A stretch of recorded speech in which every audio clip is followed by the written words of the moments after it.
শুভ সকাল বন্ধুরা। ঘুম থেকে উঠে আজ সবাই চলে এসেছে বাড়ির পেছনের দিকে। জুয়ের পাপা এখানে বসে ব্রাশ করছিল আর আমি বালতি হাতে নিয়ে চললাম একদম ওই দিকে টার আছে, তো ওখানে জামা কাপড়গুলো মেলে দেবো বলে।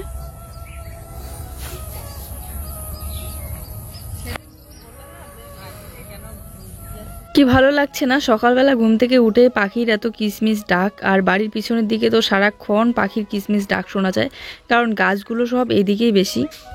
আগে যখন বাড়িতে ছিলাম তখন বেশিরভাগ মুরগির ডাক শুনতে পেতাম, কিন্তু এইদিকে বেশিরভাগ মুরগির ডাক শোনাই যায় না, কারণ মুরগি অনেকেই পুষে না, এদিকে হাঁসটাই বেশি পুষে, তো পাখির ডাক আর গরুর ডাকটাই বেশি শোনা যায় এদিকে।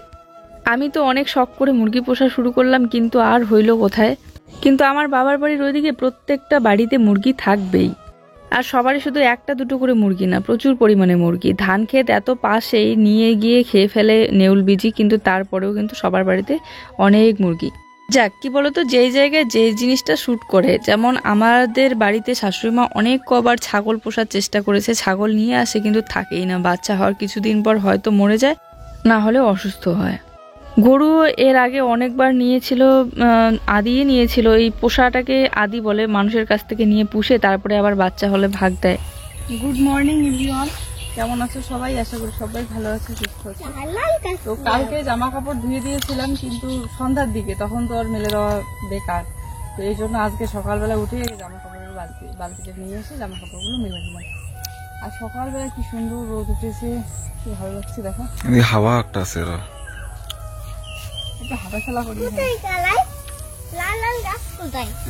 সাপ ঠাপ থাকে বুঝলা, ধান খেতে সাপ ঠাপ থাকে রে। বাচ্চাটা সকালবেলা থেকে সারাটা দুপুর এই রোদ যাক গরম যাক ঠান্ডা যাক জুতাগুলো পায়ে পড়েই থাকে, কারণ জুতা খুললেই ওর মাটির যে ঠান্ডাটা সেটা লেগে যায়। তো এদিকে আসতেই, এদিকে যেহেতু ঘাস আছে প্রচুর, আমি বললাম শোনা একটু খালি পায়ে আমার সাথে হাঁটাচলা করো, তো জুতাটা খুলে রেখে ঘাসের মধ্যে হাঁটাচলা করছে, আর ও কিন্তু দারুণ আনন্দ পাচ্ছে। আমি চাই ছোটবেলা থেকে এই যে গ্রামের যে একটা মানে খেলাধুলা করার আনন্দ, তারপরে প্রকৃতির একটা সৌন্দর্য, আমি যেভাবে অনুভব করেছি ছোটবেলা থেকে সেভাবে ওকেও অনুভব করাতে চাই। তবে কই আর, আগে আমরা যেভাবে গোল্লা ছুট ছিভুরি এইগুলো খেলা করতাম গ্রামের জমিগুলোতে বাড়ির আশেপাশে সব বাচ্চারা মিলে, কিন্তু এখনকার বাচ্চারা কই, ওই হয়তো মোবাইল, না হলে টিভি, না হলে পড়াশোনা, ড্রয়িং ক্লাস, এই ক্লাস সেই ক্লাস নিয়ে ব্যস্ত থাকে সারাটা দিনে। আমার লঙ্কার গাছটাতে দেখো কি সুন্দর লঙ্কা ধরেছে, তবে গাছটা হিলে পড়ে যাচ্ছে। এই জায়গাটাতে অনেক ঘাস ছিল, হয়তো ঘাসটা তুলতে গিয়ে চারাটা এভাবে হেলে গিয়েছে, আমি লক্ষ্য করিনি, আর চোখে পড়লো। কালো লঙ্কা, কাজল লঙ্কা, কাজল লঙ্কা, কাজলি খুঁটি লাগাই দিলে কি হয়? যেহেতু আমার চোখে পড়লো, তো এখানে একটু কিছু লাগিয়ে না দিলে হবে না, নাহলে গাছটা নষ্ট হয়ে যাবে। এত সুন্দর গাছটা, কি সুন্দর লঙ্কা ধরেছে। তারপরে বাড়ির পিছনের দিক থেকে এসেই আগে বাসনটা মেজে নিলাম, আর বাসন মাজার পর কলের পাড়ে এক দু বালতি তো জল ঢেলে দিতেই হয়, তো বড় বালতিটা বাথরুমের ভিতরেই আছে, আর বের করলাম না, এই বালতি ছোট বালতিটা দিয়েই জল ঢেলে দিচ্ছিলাম। প্রত্যেক দিন দিনে 2-3 বার এই বড় গামলার মধ্যে বাসন নিয়ে আসা যাওয়া করতে আর ভালো লাগে না, এজন্য মাঝে মধ্যে ও ফ্রি থাকলে আর চোখে পড়লেই বলি যে একটু বাসনের গামলাটা নিয়ে গিয়ে দাও তো। ও গামলাটা নিয়ে গেল, আমি এবার হাঁড়িটার মধ্যে জল নিয়ে যাই।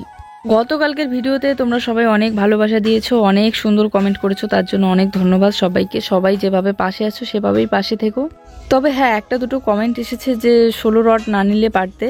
আসলে কি বলতো, অনেক ভেবেচিন্তে এই ডিসিশনটা নেওয়া হয়েছে 16 রড, না হলে আমরা এমনিতেই যে সরু রডটা পাওয়া যায় 12 নাকি 8-এর, আমি এইগুলো সম্বন্ধে অতটা জানিও না, তবুও অনেক দিন ধরে যেহেতু ঘর দেওয়ার প্ল্যান চলছে, তো অনেক দিন ধরেই শুনতে মানে অনেকটা শিখে গিয়েছে আর কি, বুঝি অনেকটা। রড কিনতে যাওয়ার আগে পর্যন্তই, মানে তার আগের দিন পর্যন্ত আমাদের ডিসিশন ছিল যে 12 রডটা নেব। তারপরে অনেক কিছু ভাবার পর ভাবলাম যে না, একবার নিয়ে আসার পর পরে যদি আফসোসটা না হয়, সেই জন্যই আর কি। আসলে এই এত মোটা আর এই 16 রডসগুলো নেওয়ার পিছনে অনেক কারণ আছে, তার মধ্যে একটা কারণ যেটা হলো, দেখো আমাদের জায়গাটা তো ছোট বাড়ির, আর বিশেষ করে শাশুড়িমার ঘরটা তো ওইদিকে তোলা হয়ে গিয়েছে, ওইদিকে আর বাড়ানোও যাবে না, মানে অন্য আর ঘরও তুলতে পারবো না আমরা। তো আমাদের যেইটুকু জায়গা আছে ঘর তোলার, আর শাশুড়িমার পুরানা ঘরটা যেখানে আছে ওই জায়গাটা মিলে আমরা যতটুকু পারবো রুম করতে ততটুকুই। তো যে বাবা মাছ ধরতেছে পুকুর থেকে। হ্যাঁ বাবা কসু মনে আলাম যায় নাই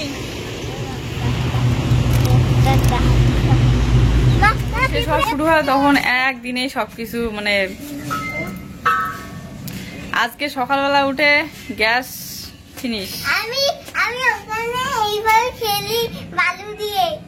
কে তোমাকে বালু দিয়ে খেলতে বলে? এখন স্নান করিয়ে দেবো।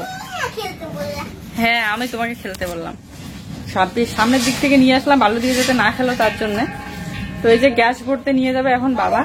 সেই সকালবেলায় ওকে বলে রেখে দিয়েছি যে গ্যাস মানে যখন চা করতেছিল তখনই কেমন যেন করতেছিল, মানে দেখলেই বোঝা যায় কিন্তু গ্যাস শেষ হওয়ার আগে। হ্যাঁ তো এই যে সিলিন্ডারটা খুলে নিল। আর আমার মোবাইলের রিচার্জও এখন আজকে ডেট চলে এসেছে। ওই মোবাইলের SMS আসছে তো যখন বাড়ন্ত হয় সব এক এক করে বাড়ন্ত, গ্যাস বাড়ন্ত, রিচার্জ বাড়ন্ত, চাল বাড়ন্ত, তারপরে আর কি বাকি আছে, টিভির রিচার্জ বাড়ন্ত, সব একবারে। কোন দিন বা তোমারও রিচার্জ বাড়ন্ত হয়ে যায়। সিলিন্ডারটাও খুলে নিল।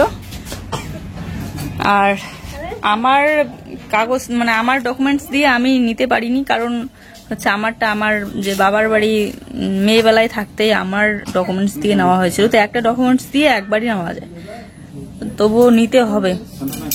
বাজার করে নিয়ে এসেছে, করলা নিয়ে এসেছে, টমেটো নিয়ে এসেছে, বেগুন নিয়ে এসেছে। এখানকার মধ্যে সব থেকে আমার কোনটা প্রিয় বলো তো? বেগুন সব থেকে প্রিয়। তো অনেকক্ষণই নিয়ে এসেছে বাজার করে, কিন্তু এখনো আমি যে গ্যাসটা শেষ, আমি এখন যাবো স্নান করতে। সবে এডিট করে আপলোড দিলাম। না না চাল বাড়ন্ত নয়, এমনিতেই বললাম আর কি, কারণ ওই যে যখন সমস্যা আসে তো সব দিক দিয়েই একবারেই আসে। এর আগে অনেকবার এরকম দিন এসেছে, মানে একদিনেই চারিদিকে সমস্যাগুলো আসে। যা একেবারে দুপুরবেলায় গ্যাস সিলিন্ডার নিয়ে তো যাচ্ছে, কিন্তু হাত ভরিয়ে নিয়ে আসলেই হয়, কারণ রান্নাটা করতে হবে। আগের থেকে বুক করা না থাকলে একটু সমস্যা হয়। আর যেহেতু শাশুড়িমার নামে এই সিলিন্ডারটা, তো যেই সিম দিয়ে আর কি নেওয়া হয়েছিল ওই সিমের নাম্বারটা নেই, তো এই জন্য আগের থেকে বুক করতে পারি না আমরা। ভাগ্যিস এই যে হাত নিয়ে আসলো গ্যাস সিলিন্ডার ভরিয়ে, তো এখন সেট করতেছে আর কি।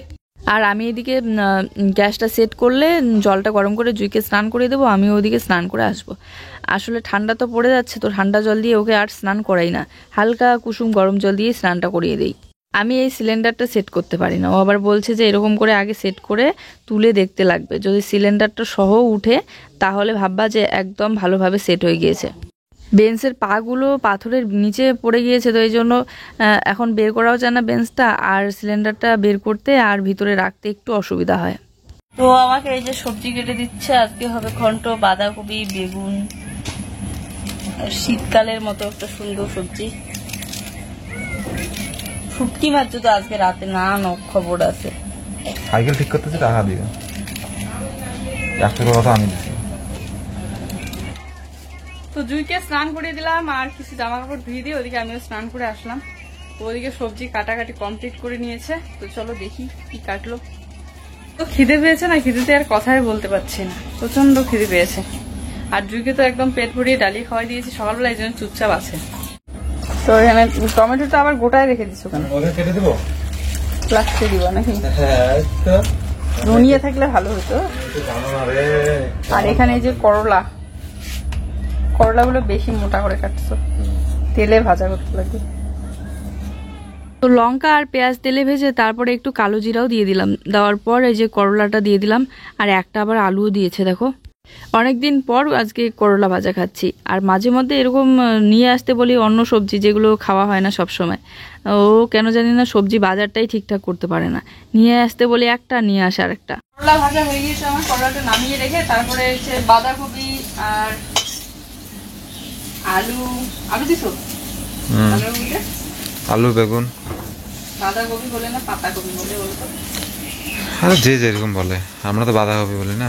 হ্যাঁ, কারণ পাতাটাই বেশি এর মধ্যে।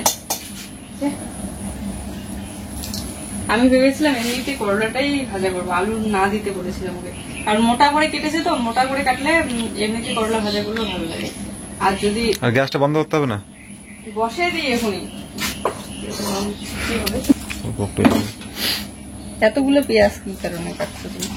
বেগুন নিয়ে আসছো, বেগুন পোড়া তো ভালো। দাও পেঁয়াজ দিয়ে দাও।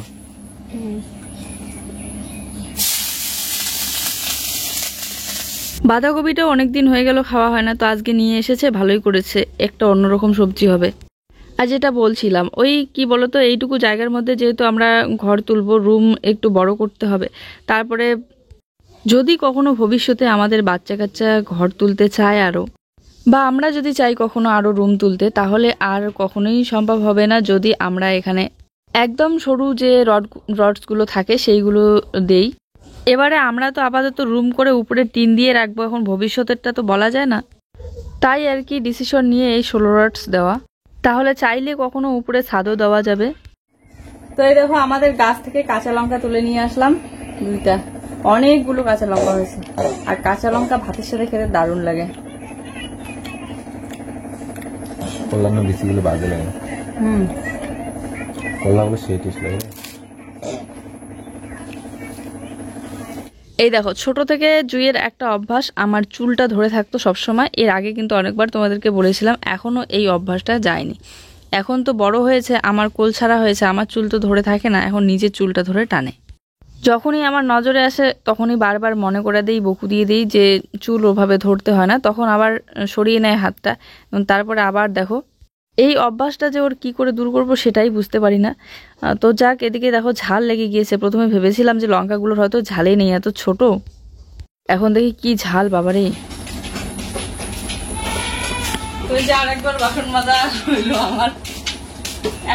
তারপরে আমি এদিকে আমার মতো করে বাসনটা গুছিয়ে রাখছিলাম, আর ও এদিকে আড়াল থেকে যে ভিডিও করতেছে এটা আমার চোখেই পড়েনি। এই বাসন মাজার আগে একটু টুলটুল সোনাকে নিয়ে আসলাম, তারপরে ভাবলাম যে না, বাসনটা তো আমাকে মাজতে হবে, সন্ধ্যা লেগে যাচ্ছে। আসলে সবসময় বাড়ির ভিতরে কাজকর্মগুলো করার সময় মোবাইলটা হাতে ধরে থাকতে গিয়ে যখন সামনের দিকে একটু যাই বা এখানে সেখানে যাই, তখন মনে হয় যে মোবাইলটা একটু বাড়িতেই রেখে যাই, হাতটা ফ্রি রাখি। কারণ সারাক্ষণ এই সারাটা দিনে সকালবেলা থেকে শুরু হয় ভিডিও, ক্যামেরা, মোবাইল মানে চালানো। যতবারই মোবাইলটা হাতে থাকে ততবারই চালাতে ইচ্ছে করে, এরকম করতে আর মানে মনে হয় একটু সময় ফ্রি থাকতেও ভালো লাগে। তারপরে চলে আসলাম জামা কাপড় তুলতে, এগুলো সব শুকিয়ে গিয়েছে। ধান গাছগুলো অনেকটা বড় হয়ে গিয়েছে, তো এদিকে একা আসতে আর মন চায় না এই বিকেলবেলার দিকে বিশেষ করে, তাই ওকে নিয়ে আসলাম সাথে। আর তারপরে দেখো সব কাজ করেছি বিকেলবেলা, বাসন মাজা, ঝাড়ু দেওয়া, কিন্তু গ্যাস ওভেনটা যে মুছে রাখবো, টেবিলটা মুছে রাখবো, সেটা আর মনে ছিল না। এখন সন্ধ্যাবেলা দুধ জাল দিতে এসে দেখি যে কি নোংরা লাগছে দেখতে, তো এমনি জল দিয়ে একটু মুছে নিলাম। গুড ইভিনিং, সন্ধ্যাবেলা জুয়ের জন্য দুধটা জাল দিয়ে নিলাম, আর একটু চিনি দিয়ে এই যে ছাতুটা গুলিয়ে দিচ্ছি, ছাতু বলে সরি, চালের গুঁড়োটা গুলিয়ে দিচ্ছি একদম পাতলা করে।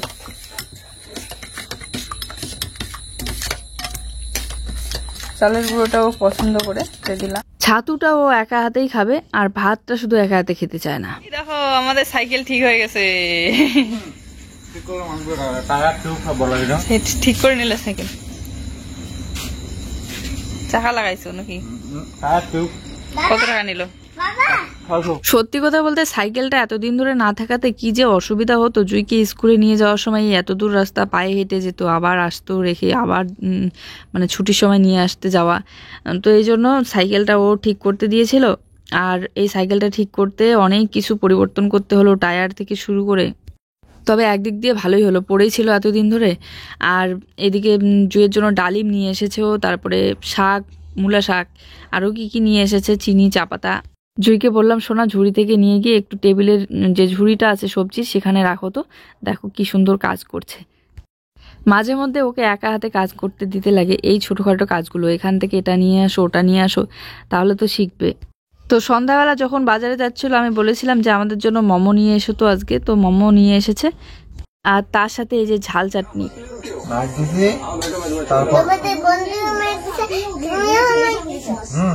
সবাই মিলে আমি সিরিয়াল দেখছি আর ওদের গল্প ঘুরাচ্ছে না। দেখো মোবাইলটা একটু চার্জ দাও, তারপর তোমাকে দেখাবো।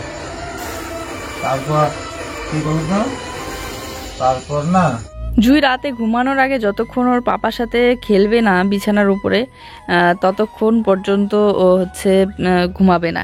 একটু হলেও ওকে খেলা দিতে লাগে, তারপরে ও ঘুমায়। তো যাই হোক, সকালবেলা উঠেই কালকে রাতেই এই সুকেসের এইগুলো পরিষ্কার করার কথা ছিল, কিন্তু রাত্রিবেলা আর করা হয়নি। তো সকালবেলা ঘুম থেকে উঠে কিছু কাজকর্ম সেরে তারপরে লেগে পড়লাম দুজনে মিলে এই সুকেসটা ঝাড়াঝাড়ি করতে। প্রত্যেক দিন যখন সমস্ত কাজকর্ম সেরে একটু শুয়ে রেস্ট করি তখনই চোখে পড়ে সুকেশটা। এত নোংরা লাগে দেখতে, আর প্রত্যেক দিন ভাবি যে কাল করব পরশু করব, এরকম করে আর করা হচ্ছিল না। এই জায়গাটা এডিট করার সময় আমার ভীষণ হাসি পাচ্ছিল, আমি কভারটা ওর মাথায় ফেলে দিয়েছিলাম। বন্ধুরা আমি উঠে পড়েছি উপরে, কারণ শোকেসের উপরটা একটু ঝাড়াঝাড়ি করব। আর রিং লাইট অন করে রেখে দিয়েছি, কারণ এই জায়গাটা অন্ধকার, এদিকে লাইটটা তো খুলে ওই বাইরে রাখা হয়েছে। বাপরে বাপ, রিং লাইটের আলো যে এত গরম, পুরো ঘেমে যাচ্ছি, একদম ভালো লাগছে না। এই দেখো কি অবস্থা, আমি তোমাদের ব্যাক ক্যামেরায় দেখাচ্ছি। এদিকে জুয়ের পাপা একটু হেল্প করছে। এই দেখো কি অবস্থা হয়েছে ধুলা দিয়ে এগুলো। তাহলে ভাবো ধুলাটা কতবারই পড়ে। একটু ঝাড়ুটাও দিও তো, উপরটা ঝাড়বো। এই দেখো ধুলেগুলো একদম বসে গেছে, এগুলো জল ছাড়া উঠবেই না।